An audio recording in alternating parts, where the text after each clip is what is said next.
All right, today we are diving into some really powerful ideas from Chetan Bhagat's 11 Rules for Life. We're going to look at how the author says the world actually works, and then we'll get into the very first rule for how to navigate it. And it all kicks off with a story that, well, it might just feel a little too real. So, to get us started, I want you to meet someone, a guy who honestly feels like his life has already hit a dead end. These are the words of Viraj. He's 29, works as a food delivery person, and after his girlfriend of 8 years just left him, he is completely crushed. He's convinced that's it. There's nothing left for him. And you know, I think a lot of us can probably see a bit of ourselves in Viraj. He's heartbroken, sure, but he's also feeling out of shape, unhealthy, and just completely stuck in a job that's going nowhere. So what does he do? He chalks it all up to kismet, fate, and that leaves him feeling totally powerless. And this is the part that really hits home for so many people. He did everything he was supposed to do, right? He played by all those rules we learn in school. Be kind, work your tail off, be honest. But the world just didn't hold up its end of the bargain. Sound familiar? Okay, so if the world isn't this fair, just place we were told about, then how does it really operate? This is where the book just blows the doors off our old assumptions. What if that whole idea that the world is flat, that everyone has an equal shot, that justice prevails, what if that's just a comforting story we're told to keep us going? The book argues that, well, that's exactly what it is. The reality, according to the book, looks a lot more like this. This is the three-class mountain. It's not flat, it's a pyramid. It's a hierarchy. And where you start on this mountain, that's not your fault. But it is your reality. And understanding this structure is the absolute key. So let's break this down, because the numbers are just wild. At the very peak, you've got the elite. That's just 1% of people, but they control a mind-boggling 90% of the wealth. In the middle, you have the protectors, about 9% of the population, and their job is to manage the system for the elite. And at the bottom, the drones. That's 90% of us, doing all the work, but holding on to just 1% of the pie. So, you have to wonder, what keeps this whole thing in place? What's stopping everyone at the bottom from just climbing up? Well, the system is protected by what the book calls iron gates. Now, these aren't literal gates, of course. They're the systemic barriers, the hidden rules that are specifically designed to make it incredibly difficult to jump from one class to the next. And this slide right here shows the disconnect perfectly. On the left, you have the school view, what we're all told matters. Work hard, be a good person, and you'll succeed. But on the right, you see the real-world barriers. The actual keys to the gates are things like how well you speak English, passing insane entrance exams, your network, and even knowing the right way to act and talk in certain circles. But here's where things start to turn around. This isn't about getting you depressed. It's about getting you informed. Because once you see the mountain, once you know the gates are there, you can stop blaming fate. You can actually start training for the climb and figuring out how to smash through those gates. Okay, so if you're gonna make that climb, the first thing you have to do is forge your armor. And that brings us to rule number 1, which might just be the most fundamental rule of all. Rule number 1, never, ever ignore your fitness. Look, this climb is gonna be tough. It's gonna be a grind. It's gonna test you physically, for sure. But way more importantly, it's gonna test you mentally. Your body is the only thing you have to carry you up this mountain. It has to be ready. And this is so important. Fitness isn't just about looking a certain way. It's a training ground for your mind. Every single time you push through one more rep or go for a run when you don't feel like it, you are practicing how to silence that little voice in your head. The one that tells you to give up. That's you building mental toughness. And the good news is, building this armor isn't some big secret. It all comes down to 3 incredibly simple but totally non-negotiable pillars: getting enough quality sleep to recover, fueling your body with the right food to build discipline, and a consistent mix of exercise to build that physical and mental strength. So now that you understand the real layout of the world and you've got your first rule for building your armor, you're left with a really fundamental choice. Think about it. Staying right where you are, feeling stuck and frustrated like Viraj, that's hard. That's a painful way to live. But trying to climb, trying to improve yourself and your situation, that's hard too. It's a different kind of pain, the pain of effort, of discipline. Both paths have pain. And that's really the big takeaway we're left with today. Life is going to be hard, one way or another. There's no escaping that. The only power you have is to choose your hard. Is it going to be the pain of staying still, or is it going to be the growing pain that comes with the climb? That choice is yours. Hey, welcome. Let's get right into it. Have you ever just looked around and wondered, why is everyone so angry? Why does it feel like we're all living in completely different worlds, especially when it comes to politics and religion? Well, today we're going to try and find some answers by diving into Jonathan Haidt's incredible book, The Righteous Mind. It might just change how you see, well, everything. It really all boils down to this one simple question. It was asked by Rodney King back in 1992 during the LA riots, and man, does it feel more relevant today than ever. We're all here on the same planet, so what is it about us that makes getting along so incredibly hard? To even begin to answer that, Haidt says we've got to look under the hood and understand how our own minds work. And here's the kicker. The way we think we make moral decisions, it's pretty much backwards. The first big idea he gives us is this really powerful metaphor for how our minds are built. Okay, so picture this. Your mind is made of two parts. There's this tiny little rider sitting on top of a giant, powerful elephant. That rider, that's your conscious reasoning. It's the part of you that thinks and analyzes. But the elephant, that's your intuition, your gut feelings, your snap judgments, your emotions. And here's the most important part. The elephant is the one in charge. This right here is the absolute core of it. We love to believe our rider is the one steering, carefully looking at all the facts before making a moral choice. But that's not what happens at all. In reality, the elephant, our gut, instantly leans one way or the other. And then the rider, our reason, springs into action to come up with a justification for why the elephant went that way. Your reasoning isn't a scientist looking for the truth. It's more like a press secretary whose only job is to make the elephant look good. So you can really see the power dynamic here, right? The elephant is the master. It's fast, it's automatic, it's all feeling. The rider is just the servant. It's slow, it's controlled, and its main job is to come up with excuses after the fact. This is huge because it means when you're arguing with someone, you're not really talking to their rider.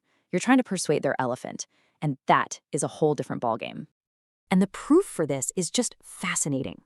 In one experiment, researchers used hypnosis to make people feel a sudden flash of disgust whenever they read a totally neutral word, like often. Then, they'd read them a story about a student council president who was completely harmless, but the story used that word. And you know what happened? A bunch of the subjects immediately condemned the guy, making up the wildest reasons, like he just seems shady. Their elephant felt disgust, and their rider just scrambled to invent a reason. It's a phenomenon called moral dumbfounding, and we all do it. So if our intuitions, our elephants, are really running the show, what are they reacting to? What makes them lean left or right? This brings us to the second massive idea we need to understand our righteous minds. Haidt wants us to think about morality like we think about taste. You know, you don't just have one taste bud for yummy and yucky. You have sweet, sour, salty, bitter, umami. Well, he says morality is the same. Our minds have evolved with a set of moral taste receptors, each one designed to pick up on different social information. We all have the same 6, but our background and our politics teach us to really, really like some flavors and to kind of ignore others. And here they are, the 6 moral foundations. First up is care. That's our instinct to protect others from harm. Then you've got fairness, that deep-seated need for justice and for cheaters to get what they deserve. Third is loyalty, the thing that binds us to our groups, our teams, our nations. Fourth is authority, which is all about respect for traditions and legitimate leaders. Fifth is sanctity, that feeling that some things are pure and sacred and shouldn't be messed with. And finally, there's liberty, our burning hatred for anyone who tries to oppress us. Okay, this is the big one, right? If every human has these same 6 moral taste buds, why on earth does it feel like we're from totally different species sometimes? Well, the answer isn't in what tastes we have, but in which ones we choose to use in our moral cooking. This chart is amazing. It's based on data from literally hundreds of thousands of people, and it shows the answer so clearly. On the left, you see that political liberals tend to build their entire moral world primarily on just 2 foundations, care and fairness. But if you look at the right, conservatives have a much broader moral palette. They care about care and fairness too, of course, but they also rely heavily on loyalty, authority, and sanctity. And this is so important. This isn't about one side being more moral or less moral. It's about them speaking different moral languages. A liberal argument focused on compassion and equality is like a 2-course meal. To a conservative, that meal might feel like it's missing something essential because it's ignoring the flavors of patriotism, respect, and tradition that they also find delicious. Now for the final and maybe the wildest piece of the puzzle. We know our gut feelings rule, and that those feelings respond to 6 different moral tastes. But why do our disagreements get so tribal, so intense, so completely us versus them? According to Haidt, for about 90% of our waking lives, we are fundamentally self-interested creatures. We're focused on our own goals, our own status, our own success. He calls this our inner chimp. Just like our primate cousins, we're really good at cooperating, but usually when it serves our own individual needs. At our core, we're selfish. But that's not the whole story. Because for that other 10% of the time, something absolutely magical can happen. We can actually transcend that selfishness for a little while. And we become more like bees in a hive. In these moments, that feeling of me fades away, and we feel like we're part of something much bigger than ourselves. We become truly group-oriented, willing to sacrifice for the team. So you can think of us as 90% chimp and 10% bee. And this shift from chimp to bee is triggered by what he calls the hive switch. Think about singing together in a choir, or chanting at a football game, or facing a common enemy, even just standing in front of something awe-inspiring like the Grand Canyon. In those moments, that switch gets flipped. The I just melts into the we, and honestly, it feels amazing. Okay, so let's put this all together. We have an elephant that runs the show. That elephant has 6 different taste buds, and we have a hive switch that turns us into team players. So what on earth do we do with all this information to actually, get along better? This quote says it all. It's the central idea of the entire book. Our moral beliefs are fantastic at binding us together. They create teams, communities, nations. But at the very same time they bind us together, they blind us to the possibility that the other side isn't evil. They're not stupid. They are just operating from a different moral playbook. So, if you really want to have more productive conversations, here's the game plan. First, just accept it. We're all led by our intuitions. You can't just throw facts at someone's rider and expect to change their mind. You got to talk to the elephant. Second, get curious. Try to figure out which moral taste they're using. Are they worried about loyalty, sanctity, things you might not even be thinking about? And finally, try to find a human connection first. Like Haidt says, you have to open your heart before you open your mind. When you take all this in, it completely changes the goal of a difficult conversation. It's no longer about winning the argument or proving the other person wrong. The goal becomes just to understand, to genuinely ask yourself, why does this person, who is probably a good person just like me, see the world in a way that is so fundamentally different from how I see it? And that really is the question to leave you with. This isn't about abandoning your own values at all. It's about developing a new kind of curiosity, a moral curiosity. So the next time you're faced with someone from another moral matrix, where are you going to begin? Thanks so much for tuning in. Welcome to The Explainer. Today, we're going to talk about something huge, the monumental shifts happening in global power and what that means for the African continent, which, believe it or not, finds itself right at the center of this new world being made. Yeah, that phrase, the chickens are coming home to roost, it really captures what's going on, right? All these long-standing dynamics in the world are getting turned on their heads. The old rulebook for how countries deal with each other, it's pretty much being torn up and rewritten as we speak. And that's really the heart of it, isn't it? That's the critical question we're digging into. For Africa, this isn't about just sitting on the sidelines and watching things happen. No. It's about actively navigating this brand new world, a world that's packed with both incredible opportunities and some pretty serious challenges. All right, so how did we even get to this point? To really get why Africa's role is so central today, we've got to take a step back and look at the bigger picture. The entire global system, basically the one built after World War II, is going through a massive, once-in-a-generation change. Okay, so for a long, long time, like almost half a century, the world was pretty much defined by the Cold War. You had the US on one side, the USSR on the other. Simple enough. Then the Soviet Union collapses, and for a while we had what's called a unipolar moment, where the US was basically the only superpower left standing. But, well, that era is definitely over. Now we're living in a much messier, multipolar world with lots of different power centers all competing for influence. There's this old idea from an ancient Greek historian. It's called the Thucydides trap, and it is super relevant today. The idea is basically this. When a new rising power, like China, starts to seriously challenge the big established power, like the United States, things get really tense, really dangerous. And that friction, that fear, that's one of the defining features of the world we live in right now. And look, this isn't just some abstract theory. The economic map has already been redrawn. These numbers show that if you measure an economy by what the money can actually buy in a country, that's purchasing power parity, well, the IMF estimated way back in 2018 that China had already overtaken the US. That single fact is a huge driver of pretty much everything else we're talking about. But it's not just about economics either. This great power rivalry is also fueled by some really powerful forces inside these countries. It's fascinating, actually. Decades ago, US President Eisenhower gave this famous warning about something he called the military-industrial complex. You know, that powerful connection between the military and the arms industry. And the thing is, this complex often does better when there's instability in the world, profiting from the very tensions it helps to stir up. Okay. So we've set the stage, this global turbulence, this shifting power. The big question now is, where does Africa fit into all of this? How is the continent being positioned? And maybe more importantly, how is it positioning itself? And here's the absolute key takeaway.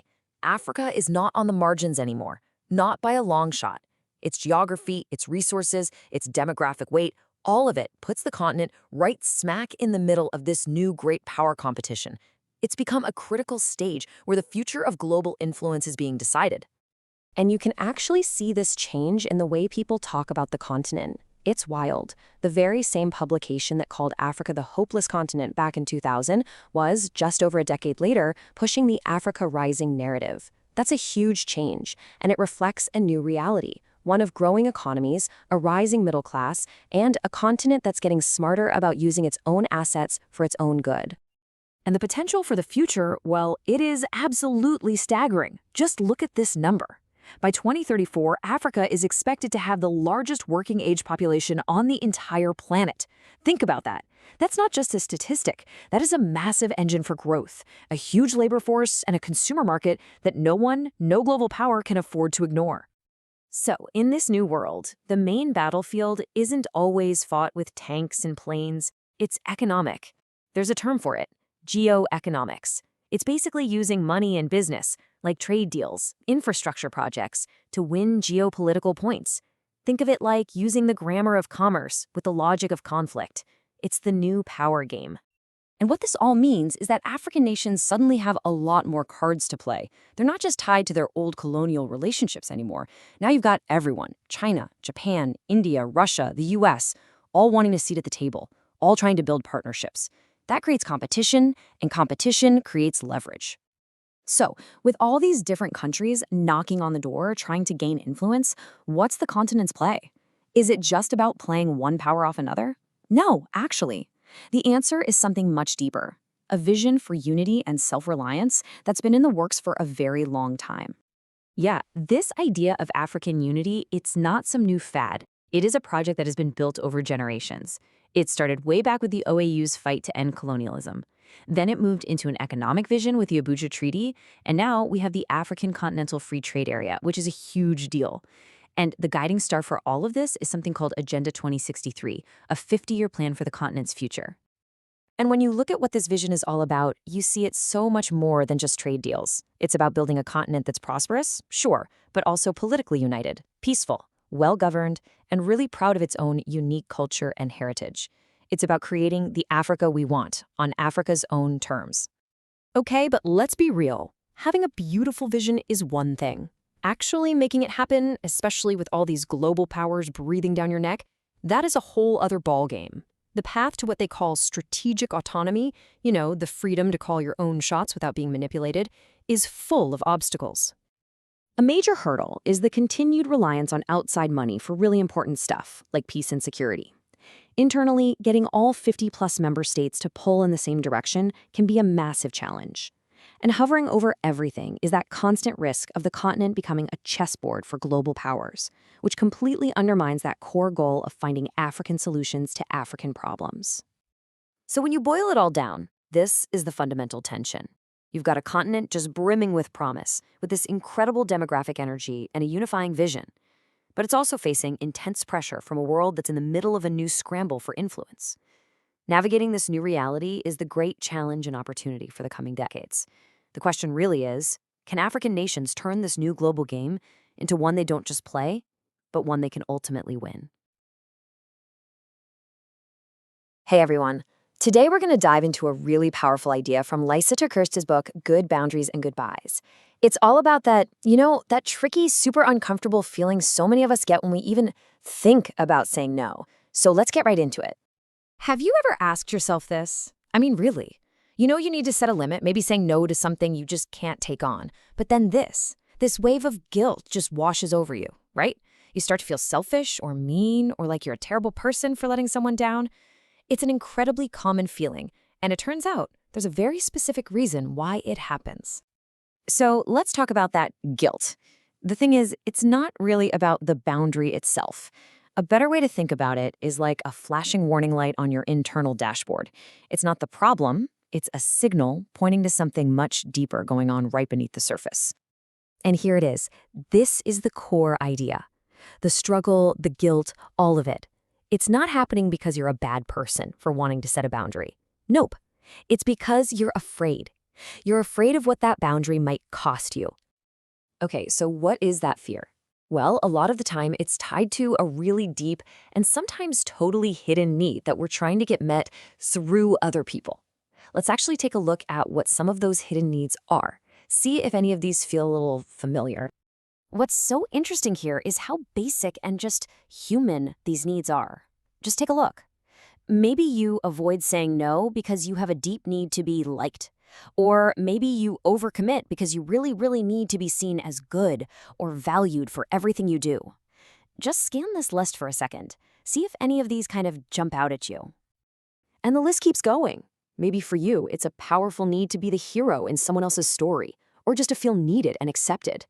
Now, the crucial point here, and this is so important, is that none of these are bad things to want. Of course not.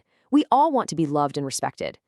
The problem starts when we try to get these needs met by sacrificing our own well-being, by abandoning healthy boundaries. Okay, so identifying the need, that's step one. But how do we actually connect that knowledge to our actions? This is where a really brilliant and practical tool comes in, one that helps us see the link crystal clear. And this is the tool. It's a super powerful fill-in-the-blank question. All you do is take one of those needs we just saw and plug it right in. For example, am I needing to be liked so much that I'm unwilling to say no to this extra project? It's a simple little diagnostic that just forces you to be honest with yourself. And this perfectly illustrates what that question does. It creates a bridge. It takes that vague, murky feeling of guilt and it gives it a name. It connects your hidden emotional need directly to your real-world problem with setting a boundary. It makes the invisible totally visible. The next step is all about building a new mindset, using another statement of truth. So for example, I need to be valued. I get that, but I now recognize that sacrificing my own well-being to get that need met is the wrong way to go about it. See, this statement isn't about denying your need. It's actually about validating it while committing to a much healthier strategy. You're acknowledging what you want, but you're also acknowledging that your old method, the people-pleasing, the self-sacrificing, it just isn't working. It's the first real step toward finding better, healthier ways to feel valued or loved or respected. This brings us to a massive shift in thinking. We spend so much time worrying about what a boundary will cost us, a friendship, an opportunity, someone's approval, but the real question, the one we should be asking is, what is the lack of a boundary costing you? Your peace? Your health? Your own sense of self? And that leaves us with this final thought to take with you. Take a look at those lists again, use that tool for self-reflection, and ask yourself this one honest question. Identifying that one hidden need that's secretly running the show, that is the key. That's what unlocks the freedom and the peace that comes with having good, healthy boundaries. Welcome to The Explainer. Today, we're diving into a book that feels more relevant than ever, Adam Kahane's Collaborating with the Enemy. We're going to break down this huge challenge of how to actually work with people when you just don't see eye to eye. So let's just start with the question that's at the heart of this whole thing. And I want you to really think about it for a second. This isn't some abstract academic problem. No, this is about that person at work who drives you nuts, that family argument that keeps coming up, or that community issue where everyone's just shouting past each other. We all know what this feels like. And this leads us to the big paradox of our time, right? To solve any of our major problems, whether it's at a global scale or just inside our own companies, we absolutely have to work together. But at the same time, it feels like we're more divided than ever. So the very thing we need most is also the thing that's become the hardest to do. It's a tough spot to be in. Okay, so why is it so hard? Well, Kahane says we often trip ourselves up right at the start. We fall into this really common mental trap he calls enemyifying. You know this feeling. It's that little voice in your head that simplifies a really complicated situation into a story of good guys versus bad guys. We're the heroes, obviously, trying to do the right thing, and they're the villains. They're the whole reason we have this problem in the first place. It feels good and righteous, but it's a story that leaves out, most of the actual truth. This quote just nails the logic of enemifying, doesn't it? It's so tempting. It tells you, hey, your anger is totally justified, and here's who you should point it at. And this creates this vicious cycle, right? The more we blame, the angrier we feel, and the less we're able to see the bigger picture, including our own role in the mess. So, if turning people into enemies is the problem, what do we usually try to do about it? Well, most of us go for what Kahane calls conventional collaboration. But here's the thing. What if our old playbook is actually holding us back? Think about pretty much any team-building exercise or big planning meeting you've been in. You know the drill. The goal is always to get everyone on the same page, create one single perfect master plan, and then just execute it. It's all about achieving harmony and maintaining control. Sound familiar? But that whole model just completely falls apart the second it hits the real world. When you're dealing with truly messy problems and you've got people with completely different values and perspectives, you can't just force them into alignment. The idea that you can control everything is, like the slide says, just an illusion. So if that old way is broken, what's the alternative? This is where Kahane introduces a completely different way of thinking. He calls it stretch collaboration. And it's not about ignoring reality. It's about finding a way to work with the mess. So this is stretch collaboration. It's a whole new mindset. Forget that neat and tidy boardroom meeting. Think of it more like, a kind of martial art or an improv session. It's not about avoiding conflict, it's about engaging with it. It accepts that disagreement and friction aren't just things to be tolerated, they might actually be where the real breakthroughs happen. This slide just lays the shift out so clearly. Look at the left side. That's the old way. We try to force harmony, lock down one single plan, and focus all our energy on trying to change what other people are doing. But look at the right side. That's the stretch. Embrace conflict, experiment and learn as you go, and this is the real kicker. Focus on changing yourself. Okay, so this all sounds really interesting, but how do we make it real? How do we actually do this stuff? Well, it boils down to 3 big shifts in how we act, and Kahane calls these the 3 stretches. So here they are, the 3 core practices. The first one is about how we deal with disagreement. The second is about how we make progress. And the third is all about how we see ourselves. Now, what's interesting is that each one asks us to do something that feels a little unnatural, to lean into the discomfort instead of trying to escape it. So the first stretch is to embrace both conflict and connection. Now, that sounds like a total contradiction, doesn't it? But the idea here is that you don't have to choose. You can stand your ground and disagree, even passionately, while also making the choice to stay connected, to listen, and to see the humanity in the people you're arguing with. The second stretch is all about letting go of the need to have the perfect plan before you start. It's more like trying to find your way through a dense fog. You can't see the final destination, so instead of arguing about the perfect map, you just take one small step, see what happens, learn from it, and then decide on the next step. You literally find the way by walking it. And now for the third, and maybe the most challenging stretch of all. You have to step into the game. What this means is you have to give up that comfortable, safe position of being an outside observer who's just trying to fix those other people. You have to realize that you're a player in this game too, and if you want the game to change, you're going to have to change the way you play. And that last stretch, man, it leads us right to this really powerful and, kind of uncomfortable final idea that basically flips the whole script on what it means to solve a problem. So, this is it. This is the final challenge of the book, all wrapped up in this one provocative statement. Before you can hope to fix the problem out there, you first have to look in the mirror and ask a tough question. How am I a part of this? How are my own actions and assumptions actually contributing to the very situation I'm trying to change? Because as Kahane argues, it's only when you can own your part of the problem that you truly have the power to become part of the solution. Have you ever had that feeling where you feel like you're just drifting? You know, going through the motions day after day, but not really living? Well, in this explainer, we're diving deep into the incredible philosophy of Les Brown. He's a man who is living proof that it is never, ever too late to grab the steering wheel of your own life. We're going to explore his core message, how to find the courage to stop drifting and start building the life you were always meant to live. Now, this idea right here from Les Brown, it's a total game changer. Let it sink in for a second. You don't get in life what you want, you get in life what you are. That's a huge shift in how we think, right?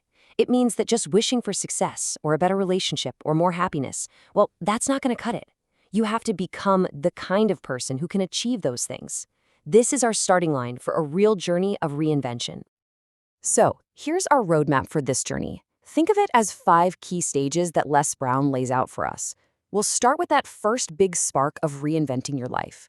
Then, we'll talk about truly committing to your dream, finding the right people to have in your corner, learning how to embrace the struggles that will inevitably come, and finally, becoming absolutely unstoppable. Let's jump into step 1. First up, reinventing your life. You see, Les Brown's whole philosophy is built on one fundamental belief. You already have greatness inside you. The first step isn't about adding something new you don't have. It's about waking up to what's been there all along. You know that feeling, right? You drive somewhere you go all the time, like to work, and you get there and think, whoa, I don't even remember the drive. Les Brown says many of us live our entire lives just like that, on complete autopilot, letting our old habits and routines call all the shots without any conscious input from us. And that leads to this really powerful and, yeah, maybe a little uncomfortable question. If you take a hard look at your life right now, in this moment, is this what you really want? Les Brown's point is so simple, but so profound. If the answer is no, you are not a victim. You are the one person with the power to change it. So how do you actually do that? You activate the thinker. This is all about taking a step back and almost becoming an observer of your own life. You start to notice your automatic reactions. As you can see here, you stop letting a rude comment from a coworker completely ruin your entire day. You stop seeing a delay on a project as some kind of personal failure. The big, crucial shift is this. You decide, consciously, that you are the active force in your life, not just a passenger reacting to whatever comes your way. Okay, so once you've woken up that thinker inside you, what's next? Well, you need to give that new awareness a direction, a purpose. And that brings us to our second stage, committing to your dream. This is the moment where a vague desire for something more gets transformed into an unshakable, unbreakable vow. Les Brown absolutely loves this quote from Goethe. And man, it's easy to see why. It just perfectly explains that you can't just dip a toe in the water of your dream. You can't kinda sorta go for it. Commitment is the trigger. The very moment you truly commit, as Les puts it, providence moves too. Things just start to happen. Doors start to open that would have stayed shut otherwise. And this isn't just wishful thinking. Les Brown gives us a super practical framework for this. It's not magic, it's a process of programming your own mind for success. First, write it down. Make it real, make it tangible. Second, read it constantly, 3 times a day, to keep it right at the front of your mind. And this next one is critical. You have to actively drown out that negative inner voice, the one that whispers all your doubts, by consciously and out loud if you have to, affirming, I can do it, I will do it. Okay, so you're awake, you're committed, but here's the thing. You can't do it alone. The next critical piece of this puzzle is your environment, and more specifically, the people you choose to surround yourself with. They will either be the fuel that propels you forward or an anchor that holds you back. I mean, this slide just makes the distinction crystal clear, doesn't it? On one side, you've got nourishing people. These are the friends who text you, "You got this," before a big meeting. They're the mentors who see a potential in you that you don't even see in yourself yet. And on the other side, toxic people. They're the energy vampires, the constant complainers who find a problem for every single solution. Les Brown is adamant that you have to consciously and sometimes ruthlessly curate your circle. And Les Brown, while he does not mince words, he says you have to surround yourself with only quality people. This quote is blunt for sure, but the message is absolutely vital. Your associations have a direct and incredibly powerful impact on your destiny. All right, now this is where the theory gets really, really real. Because I don't care how committed you are or how amazing your support system is, life will knock you down. It just will. The key, the secret, is understanding that the struggle isn't a stop sign. It's a sign that you're growing. To really bring this point home, Les Brown shares this deeply personal and honestly painful story. His lifelong dream was to buy a home for his adoptive mother, Mamie Brown. It was the first home she'd ever own. He saved for years, but in his pure excitement to give her the keys, he made a critical mistake, going against his own lawyer's advice. He skipped the title search. Just a few weeks after they moved in, these official-looking letters started showing up. Turns out there was an old lien on the property, and the house was going to be sold at a sheriff's sale. He lost every single penny he had saved. He had to face his mother and tell her they were losing the house. It was a humiliating, devastating public failure. But out of that profound struggle, his most famous quote was born. When life knocks you down, try to land on your back, because if you can look up, you can get up. The struggle isn't the end of the story, you see. It's the setup for your comeback. And what's amazing is how this personal story connects to a huge concept from the psychologist and Holocaust survivor Viktor Frankl: unavoidable suffering. Some pain in life is simply part of the deal. Trying to duck and weave to avoid it is pointless. Les Brown argues you have to lean into it, because that struggle is the very fire that forges your character and reveals who you really, truly are. And that brings us to the final, most powerful stage. How do you take all of these lessons, the awareness, the commitment, the right people, the embrace of the struggle, and forge them all together into a spirit that simply cannot be stopped? 10 years. What does this number represent? Well, that's how long the legendary boxer George Foreman was retired. He was an ordained minister, he was running a youth center. Then, in his 40s, he announced he was making a comeback. Everybody, and I mean everybody, thought he was completely crazy. Foreman became Les Brown's ultimate example of an unstoppable spirit. And what's so cool is how Brown breaks it down. Foreman never sat down between rounds, a perfect metaphor for not sitting on your dreams. He would take these punishing blows, but his face just showed pure, raw determination. And through it all, he took full and complete responsibility for his own journey. And this right here is the very core of being unstoppable. It's all about integrity. It's not about doing what's popular or what's safe.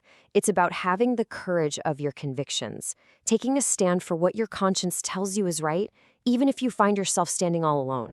So after unpacking all of this, the final question, well, it isn't for Les Brown to answer. It's for you. He argues that the greatness is already there. It's inside you, just waiting to be unleashed. The blueprint is right here. The only question left is, what are you going to do now? All right, let's dive right in. Today we're looking at Thomas Sowell's Economic Facts and Fallacies, a book that's all about challenging some of the things we think we know, the stuff that sounds right but might not be. This is going to be a good one. And the book kicks off with this quote, which honestly just hits the nail on the head. It sets the stage perfectly. We're not talking about silly mistakes here. We're talking about ideas that feel good, they sound compassionate, but when you put them under a microscope, well, the evidence might tell a very different story. So, this is the big question we're tackling today. What if the very things we do to help people, the policies we support with the best intentions, are actually, in the real world, making their lives harder? It's a tough pill to swallow, but it's an absolutely crucial question to ask. So to get started, we really need to get a handle on what Sowell even means by a fallacy. Because it's not what you might think. It's not some crazy, out-there idea that nobody believes. No, it's the exact opposite. A fallacy is seductive. It makes sense on the surface, you know? It appeals to our emotions, to our sense of what's fair. The only problem is that when you actually test it, when you look at the data and apply some logic, the whole argument just completely falls apart. Okay, let's look at our first major fallacy. And this one is rooted in the absolute best of intentions. It's the belief that if a policy is designed to do good, then it must be good. And the classic example of this is rent control. I mean, the idea sounds great, right? Let's just put a cap on how much landlords can charge for rent, and boom, housing becomes affordable for everyone. But what happens in reality, what we've seen in cities all over the world, is that builders stop building new apartments and landlords stop maintaining the ones they have. I mean, why would you invest your money if the government won't let you get a return? So you end up with fewer apartments, and the ones that are left get run down. This quote really brings it home. It's a real-world story from Egypt after they brought in rent control back in 1960. And the key here is that this wasn't just a short-term hiccup. The housing shortage completely crippled the market, and the awful effects of that decision were felt for generations. It is such a stark example of how good intentions can lead to an absolute disaster. All right, let's move on to the next big fallacy. Sowell calls this one the chess pieces view of society. And it's this idea that a few really smart people at the top can just arrange the rest of us for the best possible outcome. The big problem here is, well, people aren't chess pieces. We're not just objects you can push around a board. Every single one of us has our own dreams, our own values, our own plans for our lives. And these grand social experiments often fall flat on their face, precisely because they completely ignore the incredible complexity and the desires of actual human beings. And this points to a really big hidden cost. When the rules of the game are constantly changing, when the government is always experimenting, it creates this massive cloud of uncertainty. Businesses get scared to invest, people get scared to spend, because who knows what the rules will be tomorrow? That kind of uncertainty can literally paralyze an economy. Okay, this next one is huge. It seriously shapes so much of how we talk about economics and society. It's the fallacy of the static picture. This idea that people are basically stuck in whatever economic box they're in right now. You hear it all the time, right? People talk about the rich and the poor as if they're these two separate, warring tribes that never change. But when you look at the actual data, you see a completely different picture. Most people don't stay put. They start out their careers in lower-income jobs, and as they get more skills and experience, they move up. The poor person of today is very often the middle-class person of tomorrow. And if you need one single number to really drive this point home, here it is. Households led by someone over 65 have, on average, 15 times more wealth than households led by someone under 35. Just think about that for a second. This isn't really a story about permanent social classes fighting each other. For most people, it's just the story of life. You start out with less, and you build up knowledge, skills, and savings over time. If you only look at a single snapshot in time, you miss this entire dynamic story, and it completely warps the whole conversation about inequality. So this brings us to the real heart of the book. If these ideas are so obviously flawed when you look at the evidence, then why on earth do they stick around? Why are they so persistent? It's a really fascinating puzzle, isn't it? The facts are right there for anyone who wants to look. But these fallacies, they don't just survive, they thrive. And Sowell argues there are some really powerful forces keeping them alive and kicking. Just look at these reasons. A politician can't just come out and say, yeah, my signature policy was a total disaster. Their career depends on defending it. For the rest of us, it's psychologically painful to admit that something we believed in, something we thought was helping people, actually made things worse. And then you have these powerful, emotional, but really vague words like fairness. They can unite millions of people without anyone ever having to agree on what it actually means or how to get there.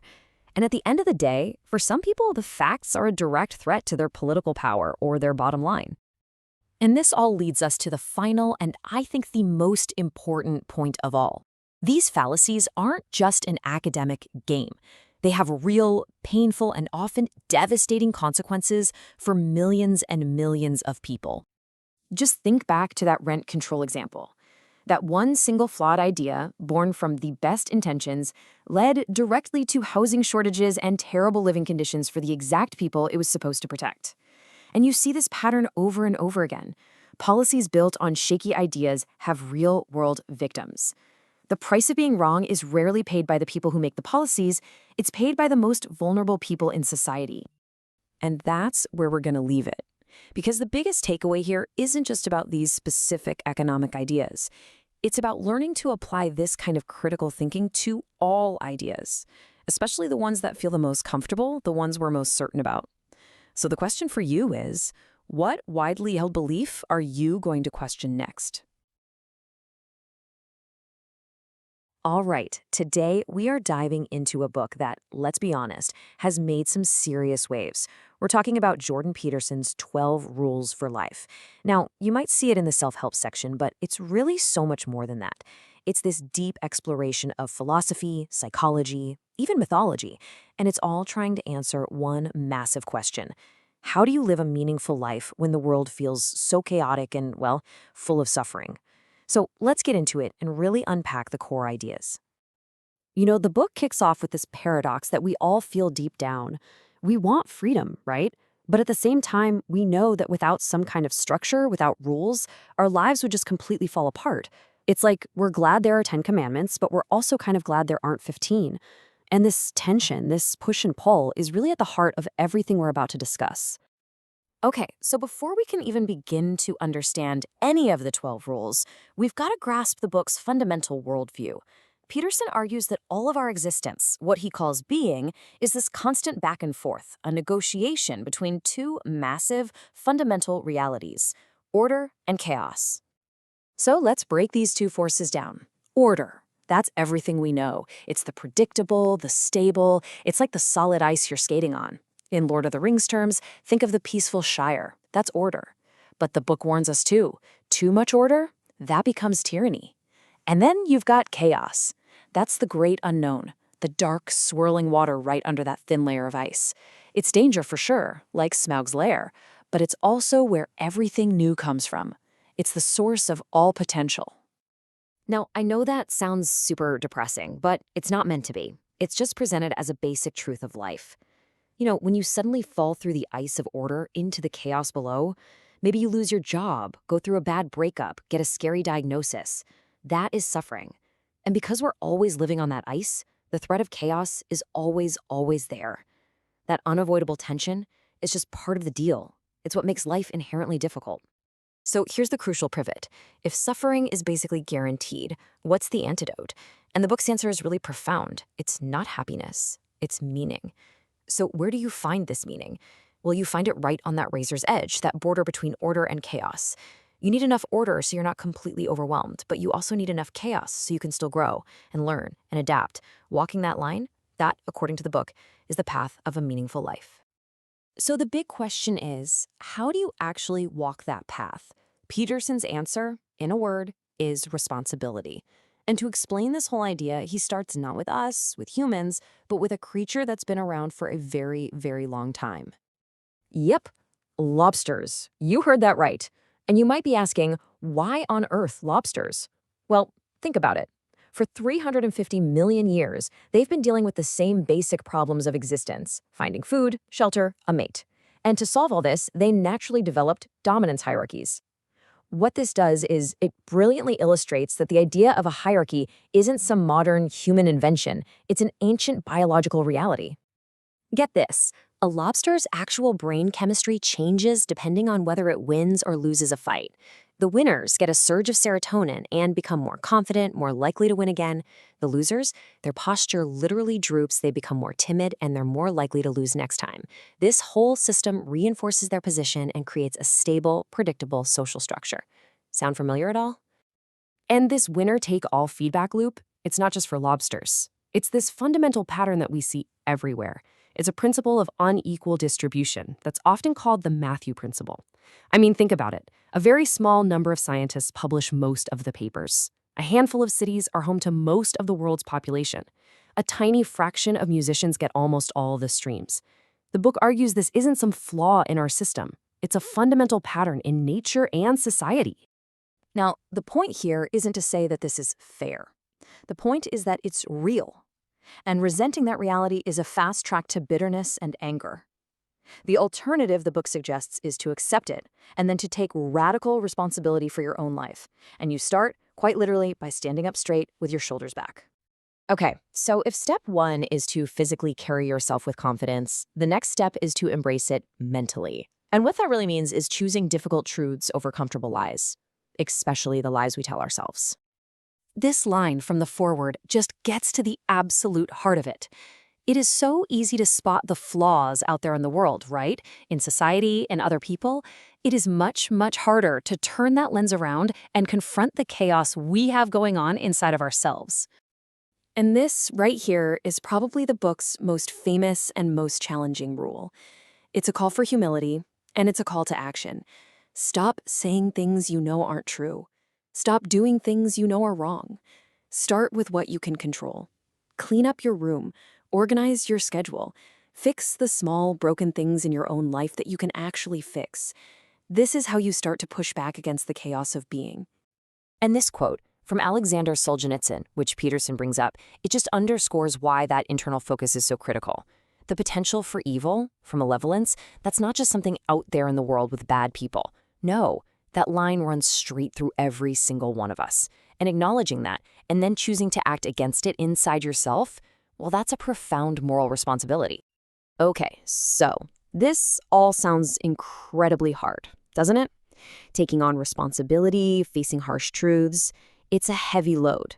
And the book doesn't pretend it isn't, but it also offers a way to endure all that difficulty. And it's captured in this simple, almost poetic metaphor. Let's be really clear here. Following these rules is not going to make you invincible. Pain, vulnerability, tragedy, they are part of the complete package of existence. So if suffering is a constant, how do you possibly keep going without just falling into despair? The answer the book gives is to pay attention, really pay attention, to look for these little pockets of good, these tiny opportunities that show up even on the worst days. These aren't going to be some grand solutions to all your problems. They're just moments of grace, little glimmers of light that are just enough to sustain you. And this brings us to the cat. Think about it. A dog loves you because it's a pack animal. But a cat? A cat is its own independent being. So when a random cat on the street chooses to come up to you and rub against your leg and accept your affection, that's a small, beautiful, unearned moment. It's almost like being itself is giving you a little nod, saying you're okay. Acknowledging and truly appreciating these moments is a powerful antidote to suffering. So, in the end, the book's message is that a meaningful life isn't usually found in some grand, heroic gesture. It's found in the small, daily, courageous choice to confront chaos, to speak the truth, and to bear your own personal load properly. The philosophy is huge, but the starting point is tiny. So the real question the book leaves you with is this: what is the first small thing that you can set in order right now? Welcome to The Explainer. Today, we're diving into a book from 1928 that's so powerful, some people call it the instruction manual for the modern world. It's Edward Bernays' Propaganda. This thing pulls back the curtain on how public opinion gets made, and honestly, its ideas feel more relevant right now than they probably did back then. So, let's just start with a quick question. Think about something you really believe in. Maybe a brand you absolutely love or a political idea you'd go to the mat for. Where did that idea really come from? Did you arrive at it all on your own, or was it maybe planted there by forces you've never even seen? And boom, there it is. This is the core idea of Bernays' entire book right in the first sentence. It's pretty shocking, right? He's not saying this manipulation might be happening. He's saying flat out that it's a fundamental, even necessary, part of how a democracy works. So let's unpack what on earth he means by that. Okay, so Bernays kicks things off with this huge concept, the invisible government. He argues that in any big, complicated society like ours, there's this unseen group of people who are the true ruling power. Now, this isn't some secret conspiracy in a dark room. It's something much more integrated into our daily lives. So who are these invisible governors? Well, according to Bernays, it's a pretty small number of people, and their real power isn't just money or political titles. It's their deep, deep understanding of how we think as a group, mass psychology.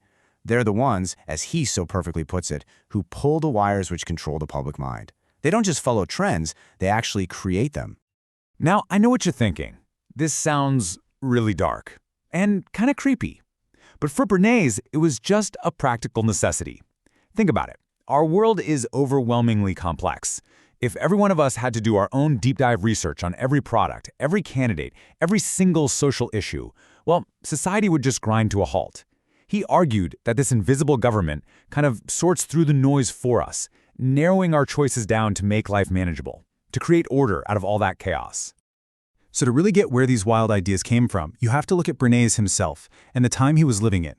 He's often called the father of public relations, and he watched the very meaning of the word propaganda get completely reformed in the fires of World War I. You know, the word propaganda wasn't always a dirty word, not at all. It actually started back in the 1600s with the Catholic Church, and it just meant spreading the faith. But then World War I happened, and everything changed. It became a weapon. It was used to describe the lies and deceptions of the enemy. And just like that, it became a negative, nasty word. After the war, Bernays tried to clean it up, arguing it was a totally legitimate and even vital tool for peacetime. And why did he think that? Because the propaganda during the war was just so unbelievably effective. It was a total game changer. For Bernays, this was the ultimate proof of concept. Governments had managed to whip up incredible support and mobilize entire countries all through what he called regimenting the public mind. And the smart people, they took notice. They realized, hey, if this works for war, it can definitely work for business, for politics, for anything. And this is the absolute key to understanding his work. Bernays' new propaganda was a huge break from the past. He wasn't interested in trying to convince people one by one. That was old news. His entire focus was on understanding and then manipulating the psychology of the group. He was pulling from the work of thinkers like Gustave Le Bon, and he argued that a group mind is totally different from an individual's mind. It doesn't really think logically. Nope, it runs on impulse, emotion, and pure habit. Its first instinct is always to just follow a leader it trusts. It thinks in simple cliches and stereotypes. And maybe most importantly, he believed that we are all members of a herd, even when we think we're making a decision all by ourselves. And this is where you can really see the genius of his strategy. The old way of selling something was just a direct attack, right? You point at a person and you basically shout, "Hey, you, buy this thing." But Bernays' new method was so much smarter, so much more subtle. You don't sell the piano. You sell the idea of a music room. You create a trend. You make it fashionable, and then people will naturally want a piano to put in it. It feels like it was their own idea all along. And that, right there, is the secret sauce. It's not about forcing something on someone. It's about gently reshaping the world around them, changing their customs just a little bit so that choosing your product feels like the most natural, logical, and even personal decision they could possibly make. It's a total shift from bullying someone into a sale to seducing them. So what does this actually look like in the real world? Well, Bernays' book is full of these amazing stories from his own career where he put these theories to the test, and the results were just incredible. Let's look at 3 of his greatest hits. All right, so take velvet. The manufacturers were in big trouble because the fabric was totally out of fashion. So what did Bernays do? He didn't run a bunch of ads. No, he went straight to Paris, the heart of the fashion world. He got the top designers to start using velvet. Then he made sure that the big influencers of the day, actresses, socialites, were photographed wearing it. Pretty soon, the American fashion magazines were reporting on this hot new trend from Paris, and bam, the demand for velvet just exploded back in the States. See? He didn't sell a fabric, he sold a fashion moment. Okay, this next one is absolutely legendary. He needed to sell more bacon. Instead of targeting regular people, he asked himself, who do people trust when it comes to health? The answer? They're doctors.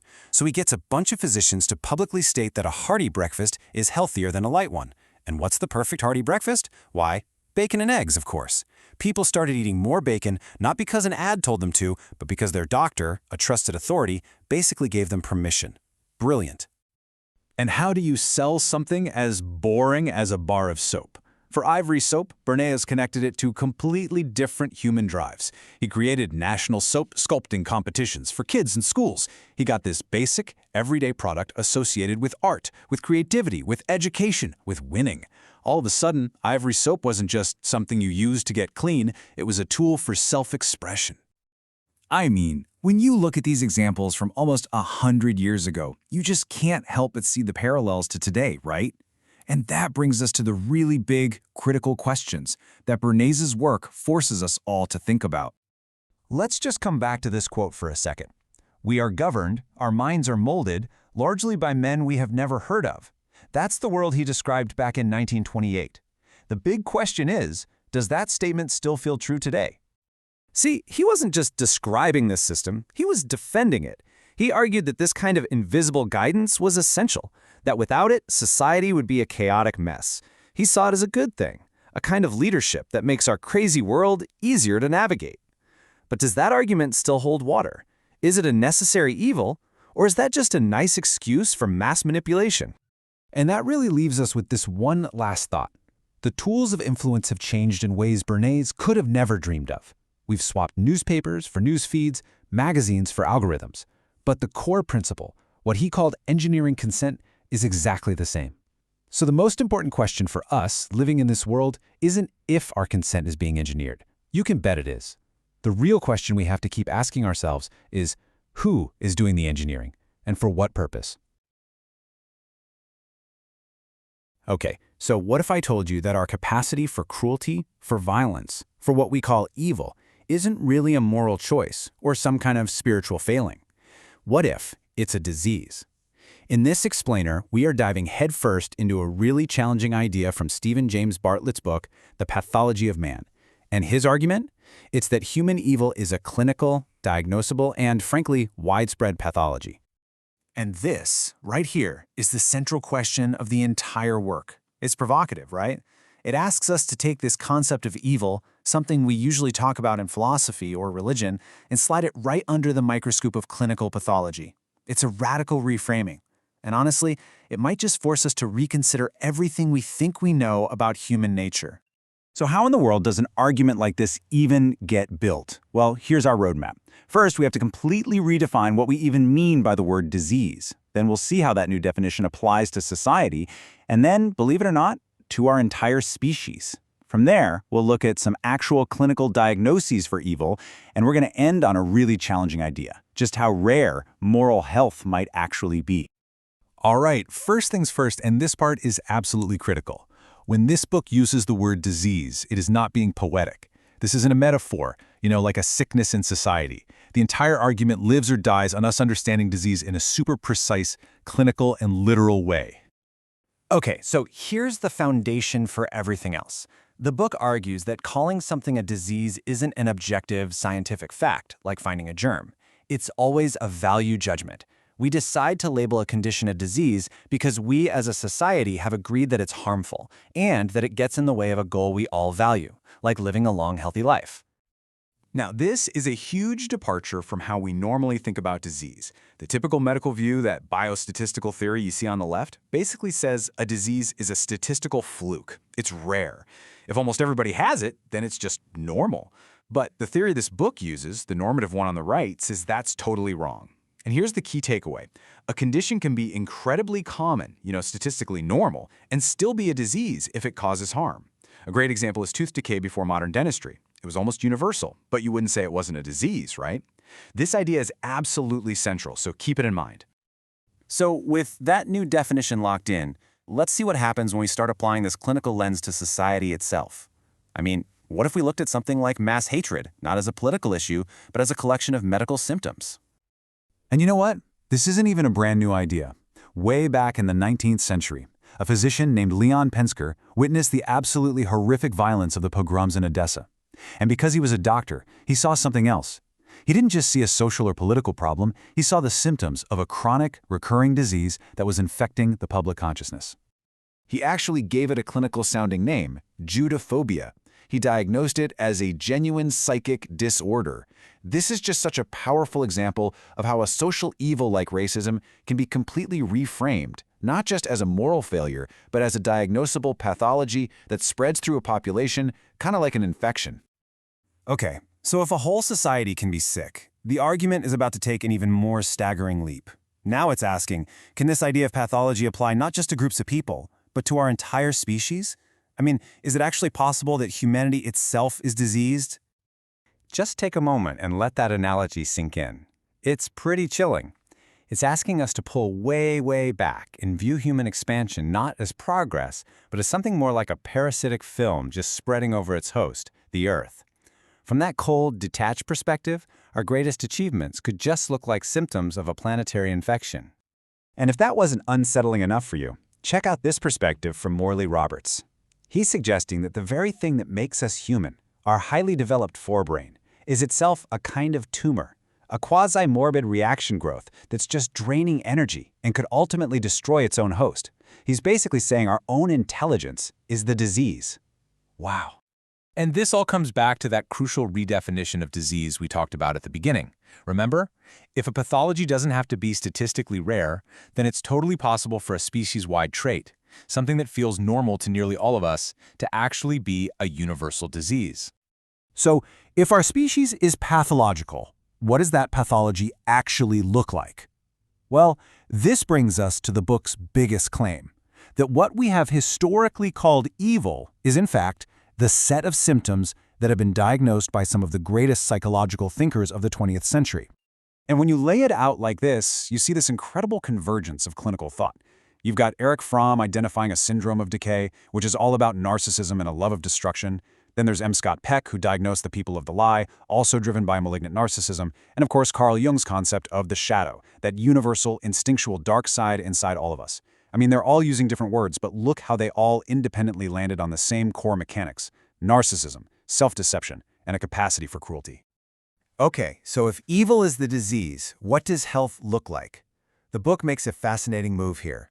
It argues we can also diagnose the pathology by looking at its inverse, the profound, shocking rarity of what you might call true moral intelligence or psychological moral health. This number is just staggering. It comes from landmark research by a guy named Lawrence Kohlberg, and it represents the percentage of adults who consistently operate at the highest stages of moral reasoning. We're talking about thinking beyond just rules or what society expects and actually acting on universal ethical principles. So if that is the definition of a morally healthy adult, well, the conclusion is kind of unavoidable. The vast majority of us are, by that very definition, unhealthy. So what this really boils down to is that moral health isn't just about having good intentions or knowing right from wrong. It's a specific set of psychological tools. As you can see here, it's about having a real working capacity for empathy, being able to resist that pull of blind obedience, and, this is a big one, not lying to yourself. It's an active, robust psychological state, not just a passive absence of being bad. You know, this quote, which was written all the way back in the 17th century, just perfectly nails the perspective this book is asking us to try on. We're being invited to stop acting like judges who are condemning sin, and instead start acting like physicians, trying to diagnose a kind of madness that seems to have infected the whole world. And that's where we're left, with this final, deeply unsettling question. Because if human evil really is a disease, and not a choice, that changes everything. You don't punish a disease, you try to cure it. But what is the cure when the pathogen is us? That's the question this whole analysis leaves you to wrestle with. Welcome to The Explainer. Today we are diving into a really influential and, let's be honest, often debated book, David Deida's The Way of the Superior Man. We're going to break down the core ideas for you. So why is passion fading in so many modern relationships? The book kicks off by tackling this really modern problem. See, as men and women have, thankfully, become more equal in society and at work, our roles have started to look more and more alike. Now, that's a huge step forward, right? But Deida argues there's this unintended side effect. That spark, that passion in a lot of relationships, it's kind of fizzled out. He has a term for it: sexual neutrality. It's this idea that the energetic charge that creates attraction has gone flat, and you end up feeling more like great roommates than passionate lovers. So, what's Deida's solution? Well, here's our game plan. We're going to explore the dilemma modern men face, uncover the secret to real passion, see why purpose comes first, talk about living beyond fear, and wrap it all up with what it means to live an authentic life. Let's get to it. All right, first up, the modern man's dilemma. So what exactly is this problem? Well, Deida argues that a lot of men feel trapped between two extremes that just don't work. Two old-school models of what it means to be a man. And he paints a really clear picture with these two archetypes. On one hand, you've got the macho jerk. Think of him as all spine, no heart.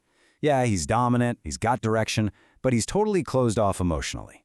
Then you have the other extreme, the sensitive wimp. This guy is all heart, but no spine. He's caring, he's open, but he has no direction, no real purpose. And Deida's point is, neither one of these is the goal.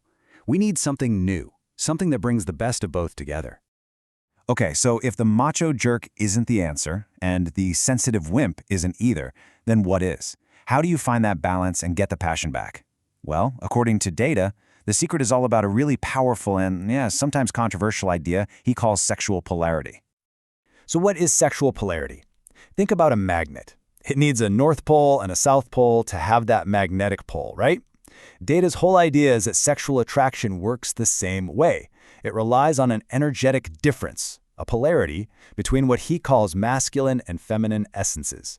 If that difference isn't there, that passionate arc between two people just vanishes. Now, this is super important, so let's be really clear here. He is not talking about gender. He's talking about energy. He argues that every single one of us has both masculine and feminine energies inside, but most of us have a dominant core.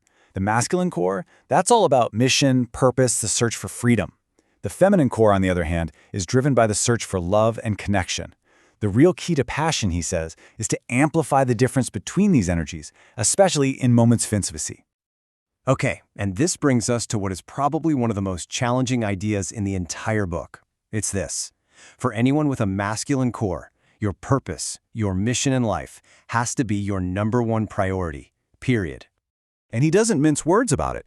The argument is that if a man puts his relationship before his highest purpose, he actually weakens himself. And in doing that, he doesn't just cheat the world of his gifts, he ends up cheating his partner too. Why? Because he can't give her the gift of his full, authentic, directed self anymore. And the key thing to get here is that this is not about neglecting your relationship. It's actually the opposite. It's about being so locked in on your mission that when you are present with your partner, you are fully there. You can offer your complete, undivided, powerful attention. Because without that purpose, you're just drifting. And it's that drifting, that divided energy, that really kills intimacy. So, okay, this all sounds great, but how do you actually live this kind of purposeful life?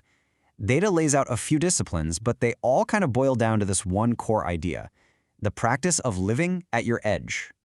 So what does he mean by that, living at your edge? It's about constantly and consciously pushing up against your own limits. You know that comfort zone where everything feels safe and nothing really changes? It's about stepping out of that, leaning right into your fear. Now, not so far that you snap, but just enough so that you're always growing, always expanding what you're capable of. And this whole practice is really built on 4 key ideas. First, you've got to stop waiting for some finish line in life. Just accept that it's a constant process of growth and challenge. Second, you have to live with an open heart. Even when it's painful, you stay open instead of shutting down. Third, you've got to know your real edge. That means being brutally honest with yourself about your fears and your limits, no faking it. And last, every single thing you do should be grounded in your deepest sense of truth. So, in the end, all these pieces, the polarity, the purpose, the practice of living on your edge, they all come together to paint a picture of what Deida calls the superior man. And we have to be super clear about this name. It's not about being superior to anyone else. Not at all. It's about becoming a superior version of yourself. It's about finally bringing those 2 old ideals together, uniting the spine of a clear, unwavering purpose with the heart of being totally open and full of love. So that's the path the book lays out, really. It's a way of living with total integrity, with a sense of humor, and being absolutely committed to giving your unique gifts to the world. Ultimately, it's about being completely free from what society expects of you, and free from the fears you have on the inside. And in the end, this book doesn't really hand you a bunch of easy answers. What it does instead is leave you with a really profound, really personal challenge. It all kind of boils down to one final, powerful question for you to ask yourself. Are you really living in a way that allows you to give your deepest, most authentic gift to the world? All right, let's dive into a book that's so much more than just a story. It's a journey, really. A journey for the main character, of course, but also for the book itself.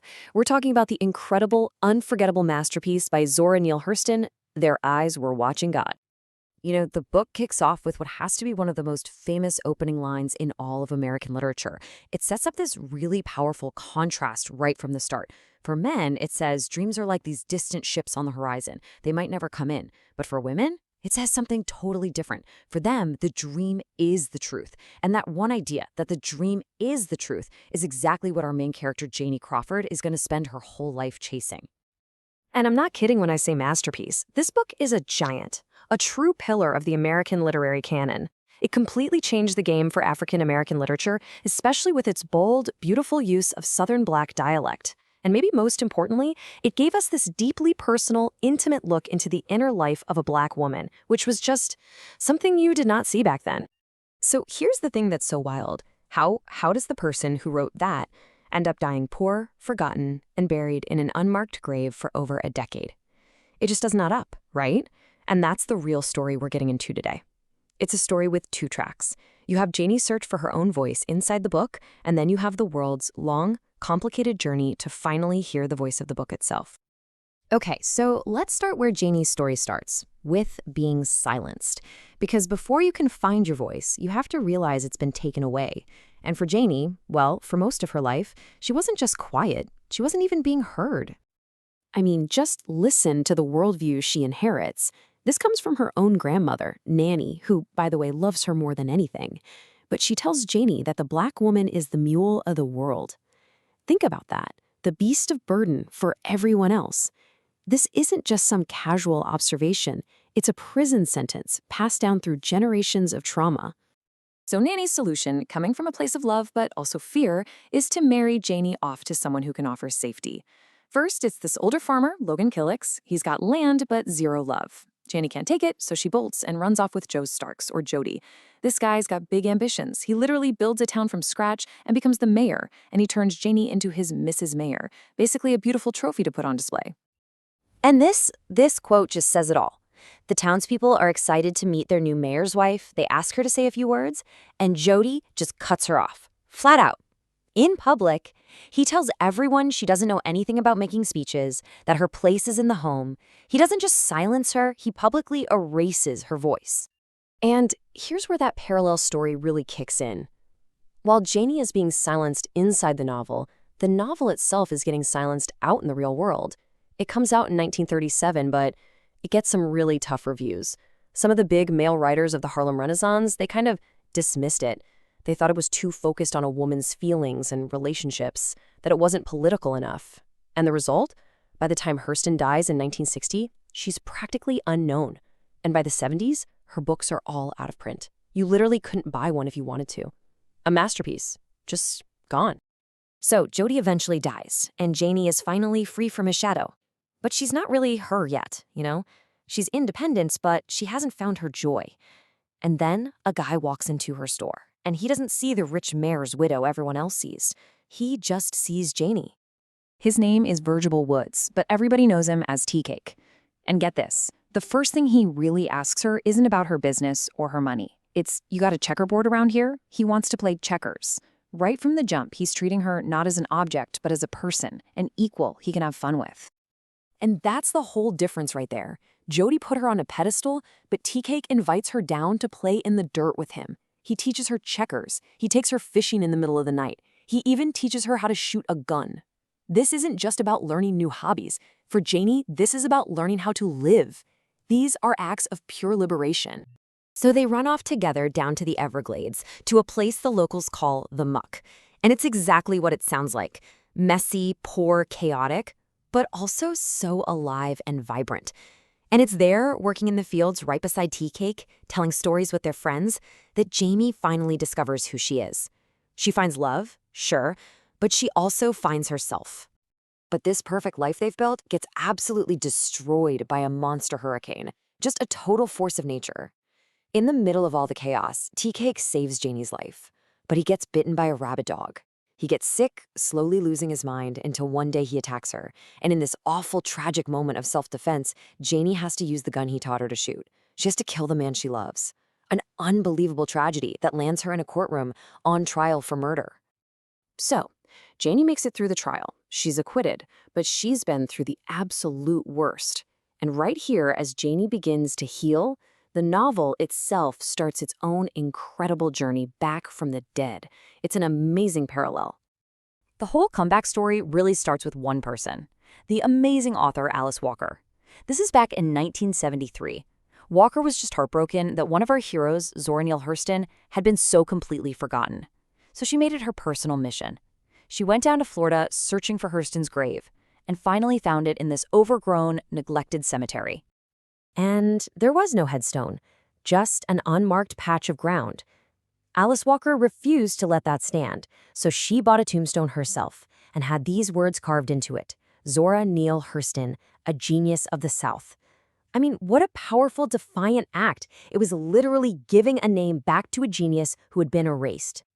And that one act just lit a fuse.